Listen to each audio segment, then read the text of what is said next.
Ito ng konti sa aming lahat dito, yung inyong 2 linggo nag-iimbestiga ng mga katiwalian sa ating bansa. Ano po yung mga nakita po ninyo, ano po yung mga nais nyo pong i-share rin po sa amin? Thank you very much, Mr. Chair. Thank you, and to our special guests and fellow public servants. Magandang umaga ho sa inyo lahat. I had a very brief stay with ICI, Mr. Chair. But one thing that I found out, there are actually only 3 players, main players yan. Yung mga korap na politiko, yung mga korap na mga bureaucrats, and we're talking about infra, ibig sabihin mga korap na DPWH officials, at yung mga korap din ng mga contractors. Lahat sila korap dyan. Lahat. And the way I see it, it has become a cottage industry, a livelihood program. Sa laki ng perang involved. There should be 5 major players. Yung funder, which usually yung mga lawmakers, the DPWH at yung mga contractors, local government at yung community. Pero in-is out yung last dalawa. So sila lang nag-uusap. Most of the time, when we ask them, bakit hindi kayo transparent sa records? Bakit hindi nyo ilabas? Ang lagi nilang sinasagot is, paano kung i-alter nila? Paano kung baguhin at sirahin kami sa social media? So, ibig sabihin, anong mechanism? And that's the reason why we're pursuing this, itong transparency and accountability mechanism. And na-introduce nga itong blockchain sa amin. So, pag in-introduce mo, sinabi mo na sa mga official na yan na, o bakit hindi nyo i-blockchain? Wala na silang rason. Kasi very weak yung kanilang alibay. Nasabihin na, hindi namin gagawin yan kasi baka nakawin. O kaya baka i-alter para sirain pa kami. So, it's a very weak alibi, pero may rason pa rin sila. May lusot sila. I was really surprised when suddenly I was asked, or there was a press conference, without even consulting me, calling for me, and it was actually a hastily arranged press conference. Then suddenly, binabanggit na doon na I'm not an investigator, I'm just a legal advisor. When in fact, sila naman ang gumawa nung designation na yun, legal advisor investigator. So there were contrasting na mga pronouncement. Kakayanin ko pa yun eh. Tatanggapin ko pa yun eh. Tatanggapin ko rin na wala akong authority over the PNP CIDG, which is true. But we took the opportunity to enter into an MOU. Nakipag-MOU kami to our initiative. Nag-MOU kami with PNP, with forthcoming yung sa NBI, with civil engineers, with IBP, mga lawyers. Ang dami mga volunteers. Even with structural engineers. Meron din with watch group with M4GG. Para at least everybody, it's a whole of the nation approach. Kasi nga overwhelming. One thing that I found out is, I anticipated that it's widespread. But the level, the depth, and the magnitude is really overwhelming. That hindi mo kakayanin ng 1 taon, 2 taon to investigate because it's in thousands of cases. Sabi ko nga, it became a cottage industry. Sa isang probinsya nga lang, sabi mo, isipin mo mga 50 ghost projects, 40 ghost projects. O kaya undocumented na mga projects, umaabot sa 9,000. Sa isang probinsya pa lang yan. Paano pa kaya sa ibang probinsya?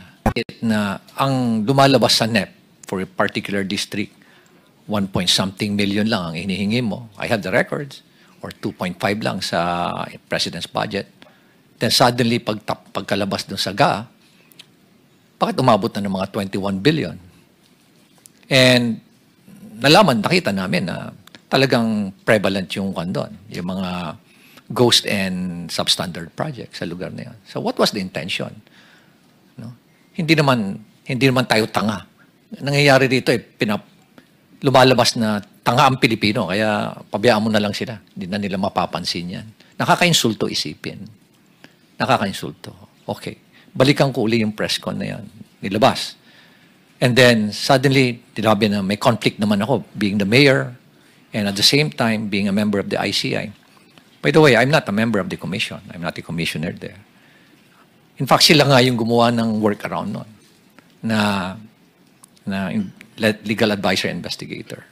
Pero inis out na ako nun eh. Tinanggal na nila lahat. And then suddenly, here comes a below the belt naman na accusation na, ay dahil merong project si Diskaya doon at maanumalyang tennis court, ay, sobra na yan. Yun na hindi ko matake. Di ba? Parang pinapalabas mo pa na korap ako, ay yan na, mag-aaway na tayo dyan. You know? Sa unang-una, sabihin ko nga, kung bulok ba ako, lalabanan ko yung mga very powerful na tao dyan. Di ba? You have to make sure that you have the moral ascendancy bago mo labanan yung mga tao. Otherwise, masisira ka din. So nonetheless, I think I struck a nerve. You know? I don't like to, expound further. But I believe I struck a nerve or several nerves na they panic at kaya ganun ngayon nangyari. So I would like to end yung aking experience dyan sa ICI. But one thing that I can say is that there's no transparency. There's no transparency whatsoever. Nakita namin yan ni Secretary Vince.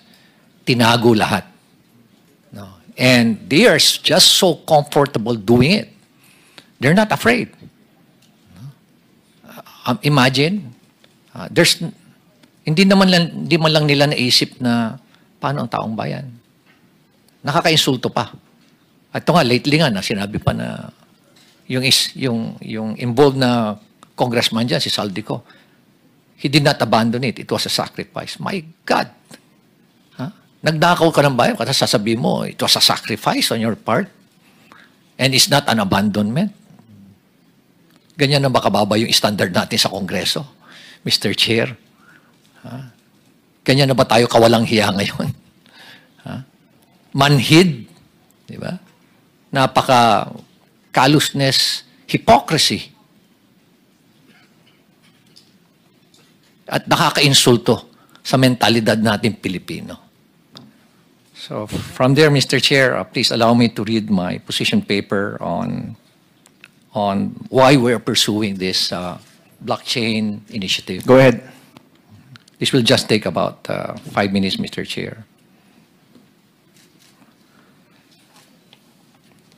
Thank you for inviting me to share my perspective as a local chief executive and as someone who has consistently advocated for transparency, accountability, and integrity in public service. The core of our initiative is simple. The entire country has been in the public eye, nationally and globally, in another corruption scandal.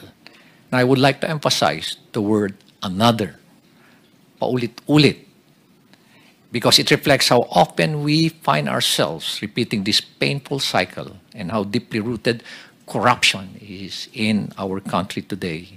It's structural, it's systemic, it's highly syndicated and well-organized, Mr. Chair. Tama na. Enough is enough. Every Filipino deserves systems that are not only efficient, but also inherently trustworthy.